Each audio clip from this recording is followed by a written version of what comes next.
ఎన్నో సంవత్సరాలు దేవుళ్ళో కష్టపడి కన్నీరు కాచి దేవుణ్ణి ఆరాధించే వ్యక్తిగా ఉంటే, కొన్ని సంవత్సరాల పాటు దేవుని ప్రాధేయపడే వ్యక్తిగా మారుతూ ఉంటే ఆ దీవులు వచ్చాయండి, ఆ ఆశీర్వాదాలు వచ్చాయి.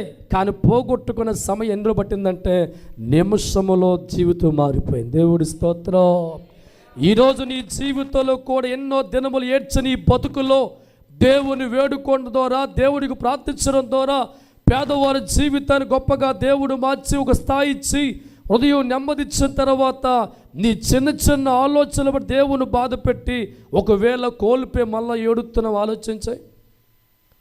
జీవితంలో నీ కష్టాలు బట్టి దేవుడి ముందు ఏడ్చే నీవు నీ కష్టాలు దేవుడు పోగొట్టి నెమ్మదిచ్చి ఒక జీవితం నిలబెట్టావు. తర్వాత నీలో పులుసుని పిండి బయటికి తీయడం వల్ల ఒకవేళ కోల్పోయి ఆలోచించే. దేవుడి స్తోత్రం. ఉజియా జీవితంలో ఆశీర్వాదాల కోసం కొన్ని వందల సంవత్సరాలు ప్రార్థన చేశాను, కొన్ని సంవత్సరాల పాటు దేవుని వేడుకున్నా. కానీ ఉజియా జీవితంలో ఉన్న ఆశీర్వాదం పోగొట్టుకోవడానికి రోజుల అవసరం లేదండి. మనసులో ఉన్న పులిసిన పిండి వల్ల, గర్విష్ఠుడిగా జీవితం మారడం వల్ల, ఏ దేవుని బట్టి ఆశీర్వాదాలు నిండుగా వచ్చాయో, ఏ రాజ్యం అయితే గొప్పగా మార్చబడిందో, ఒక్క చెడిపోయిన ఆలోచన, దేవునిపై బాధ పెట్టే ఒక్క ఆలోచన వల్ల తనకొచ్చిన దీవులన్నీ కోల్పోయి కుష్టి కలిగి చచ్చిపోయాడు. దేవుడి స్తోత్రం.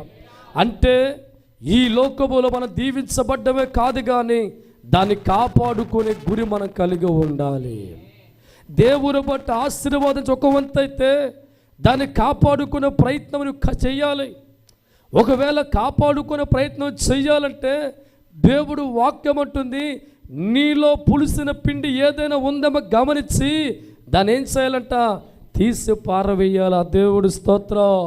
ఒకవేళ దాన్ని పెంచి పోషించే వ్యక్తిగా ఉంటే కొన్నాళ్ళని తినేసేది ప్రమాదం వచ్చానమ్మా. శతపురుగు జీవితం మనం గమనిస్తూ ఉంటే అది చూత్తగా చాలా చిన్నగా కనబడుతూ ఉంటుంది, కంటికి చాలా చిన్నగా ఉంటుంది. అనుకుంటాం ఇది చాలా చిన్నది కదా, నేను కొనుక్కున్న టేకర్ర చాలా గట్టిది, కత్తితో కొట్టిన అది చాలా కష్టం అనుకుంటాం. శతపురుగా కర్ర మీద ఓలినప్పుడు నీ మనసు అనుకుంటుంది కర్ర చాలా గట్టిది, చదుపురుగు చాలా అనుకుంటాం. ఒక సంవత్సరం దాన్ని పట్టించుకోకపోతే దైవజనమా, ఆ చదుపురుగు చిన్న బెజ్జం పెడుతుంది, లోపలికి వెళుతుంది. ఒక సంవత్సరం తర్వాత ఏదో మంచం చేతి ముట్టుకుంటా కర్రనే పిప్పైపోద్ది. దేవుడి స్తోత్రం.